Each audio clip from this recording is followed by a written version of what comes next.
lo dijo en la primera hora. Muy bien, 8:06. Le doy el buenos días a la abogada Melania Carrión. Ella es especialista en temas legislativos. ¿Cómo le va, Melania? Qué gusto, bienvenida.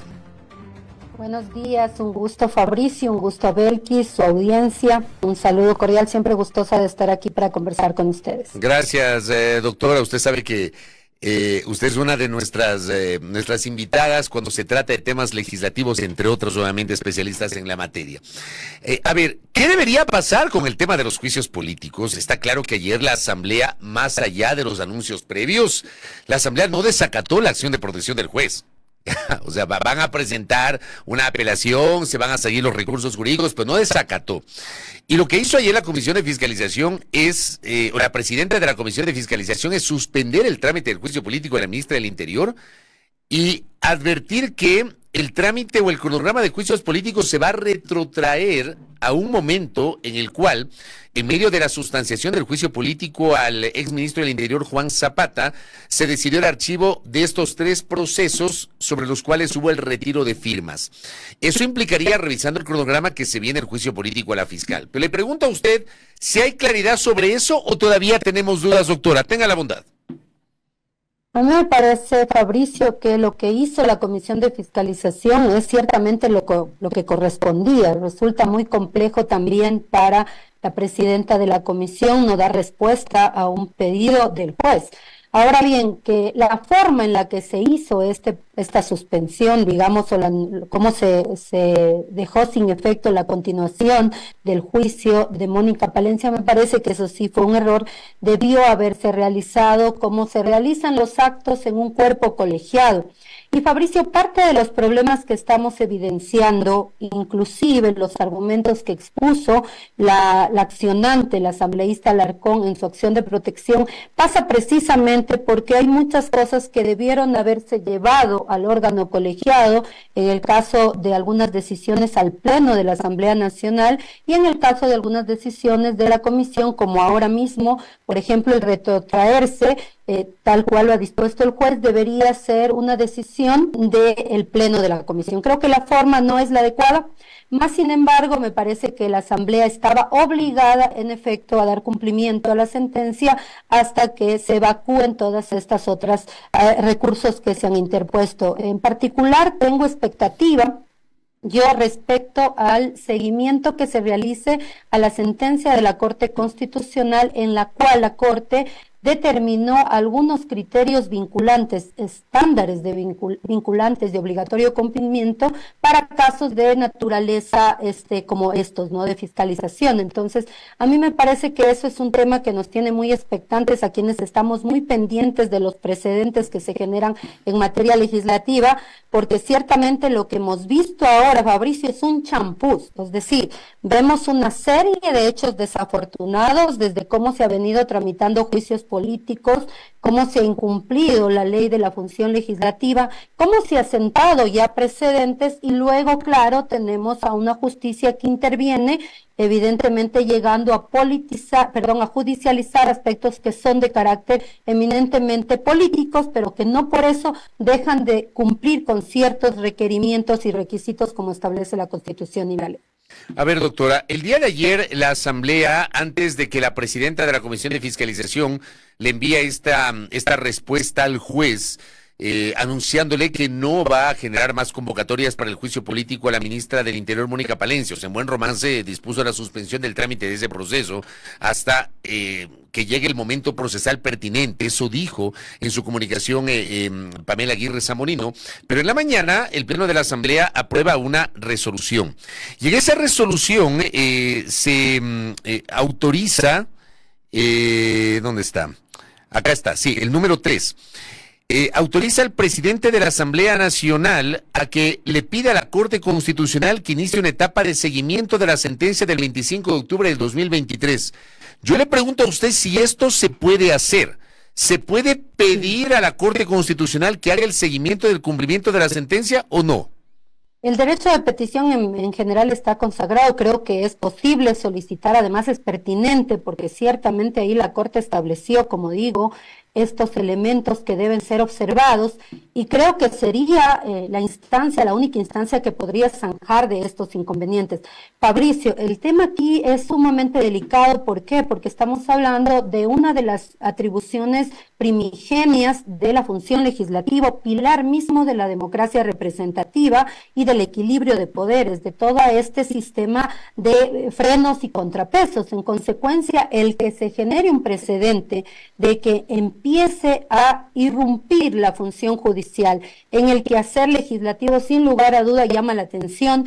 Y claro, se ha intentado varias veces, la Corte ha dejado sus precedentes, pero esto también pasa, Fabricio, porque ciertamente en la Asamblea Nacional continuamente se ha pretendido instituir una dinámica que en nombre de que algo es político deja de ser jurídico. Entonces se ha llegado todo el tiempo a estar innovando, improvisando, sin respetar ciertos procedimientos reglados.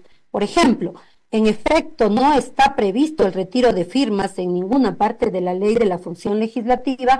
Se generó un precedente ciertamente avalado por el Pleno de la Asamblea Nacional, y a mí me parece que eso da un argumento sumamente fuerte a la Asamblea en estos momentos, porque hay un precedente avalado por el máximo órgano de la Asamblea Nacional. ¿Y qué es lo que establece la Constitución y la ley? Que la función legislativa se regirá por su propia ley, y en efecto el Pleno de la Asamblea tiene ciertas atribuciones como resolver aquello que le sea puesto en su conocimiento. Así que, ¿qué es lo que debió pasar desde un primer momento ante estos vacíos?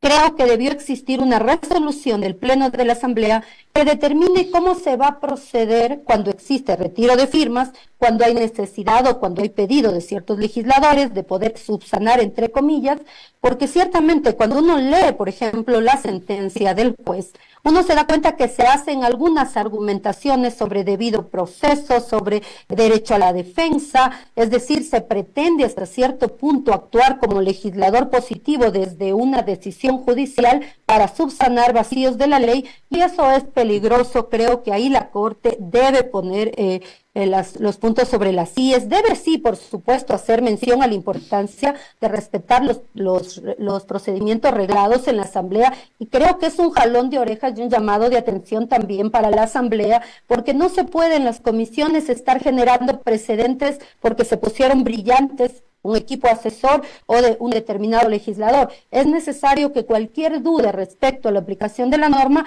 vaya a conocimiento del Pleno y que sea el Pleno el que resuelva.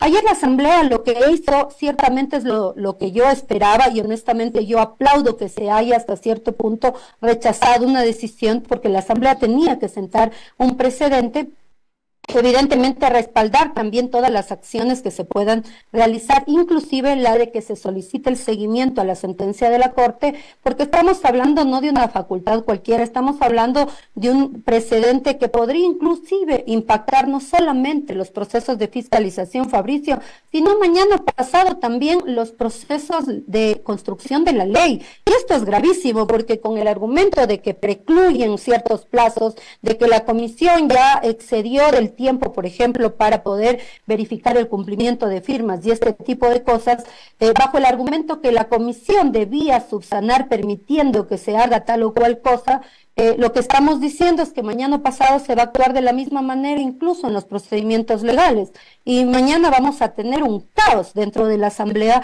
en cuanto a todos los procesos que se llevan. Y estamos hablando de no solamente de procesos de construcción de la ley, estamos hablando de amnistías, estamos hablando de declaratorias de interés nacional, estamos hablando de aprobación para la ratificación de instrumentos internacionales, es decir, de todos los procesos.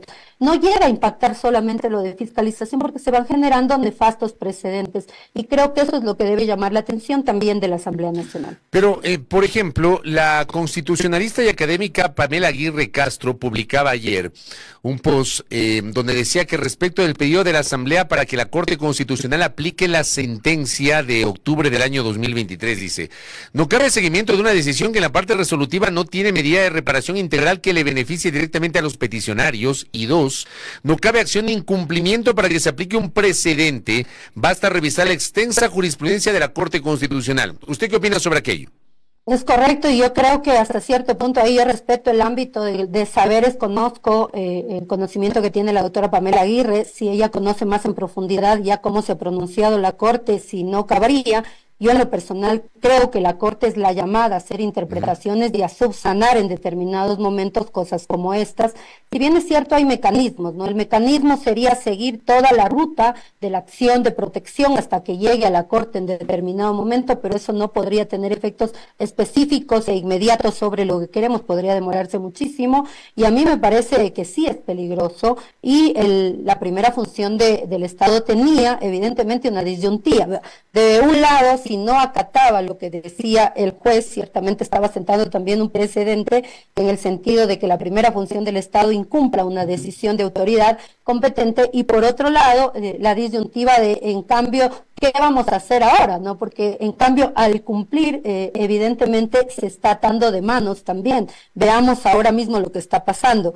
Ciertamente podría terminar siendo beneficioso para cierto sector de la Asamblea Nacional en este momento la suspensión, como usted ha señalado, y ya se ha indicado de que la Asamblea Nacional y el Consejo de Administración Legislativa va a de alguna manera reactivar el juicio que se encontraba suspendido para Diana Salazar, que también era otra cosa que no estaba establecida en la ley, ¿no? Es otro tema. El tema de la suspensión a partir de un pronunciamiento del procurador por pedido de la señora fiscal. Así es. Primero, que el procurador evidentemente puede pronunciarse, los criterios no son vinculantes, la asamblea es una función del Estado, pero más allá de eso, o sea, si queríamos hacer control de convencionalidad para determinar los derechos de los niños, niñas y adolescentes dentro de un proceso de enjuiciamiento político, yo siempre he señalado que quien debió establecer y determinar eso debió haber sido el Pleno.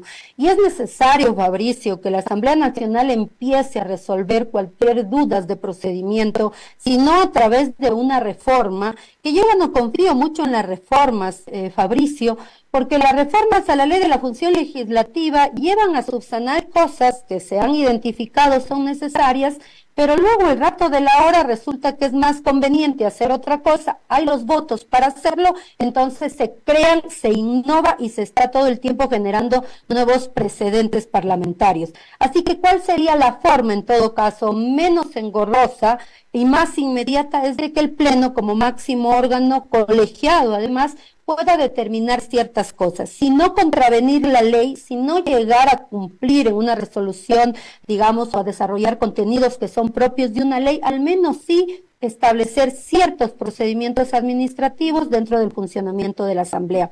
De hecho, Fabricio, la Ley Orgánica de la Función Legislativa, cuando se reformó, la reforma del 2020 que entró en plena vigencia en el 2021, estableció una disposición transitoria, la primera para dar la facultad al Consejo de Administración Legislativa para que reglamente todo aquello necesario que permite instrumentalizar las reformas.